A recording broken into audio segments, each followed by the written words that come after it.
কিয়ারা আদভানি এবং রামচরণ অভিনীত দক্ষিণী সিনেমা গেম চেঞ্জার। সিনেমাটি মুক্তি পাবে আগামী বছরের 10ই জানুয়ারি।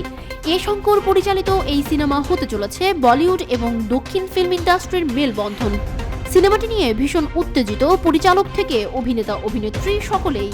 গেম চেঞ্জার ঘিরে দর্শকের উদ্দীপনাও বেড়ে চলেছে। সম্প্রতি এই ছবির নতুন পোস্টার প্রকাশ্যে আসে। পোস্টারে কিয়ারাকে নতুন লুকে দেখা যায়। তার এই লুক দেখে বিরূপ প্রতিক্রিয়া দেখাচ্ছেন নেট জনতা। এ নিয়ে সমালোচনা করছেন অনেকেই। কিয়ারা সামাজিক যোগাযোগ মাধ্যমে তার এই পোস্টার সবার সঙ্গে ভাগ করে নিয়েছেন। একজন দর্শক এই লুক দেখে মন্তব্য করেছেন, সত্যিই কিয়ারাকে জোকার মনে হচ্ছে। আরেকজনের মন্তব্য, অত্যন্ত বিরক্তিকর এটা, আর এখন থেকেই মনে হচ্ছে এটা মহা ফ্লপ এবং বেকার এক ছবি। এই বলিউড অভিনেত্রীর এক ভক্ত বিরক্তি প্রকাশ করে লিখেছেন, কিয়ারাকে এরা কি বানিয়ে দিয়েছে। সিনেমার আরও দুটি গান জারা গান্ধী এবং রা মাস মাস ইতিমধ্যেই মুক্তি পেয়েছে এবং মিশ্র প্রতিক্রিয়া রয়েছে দর্শক থেকে।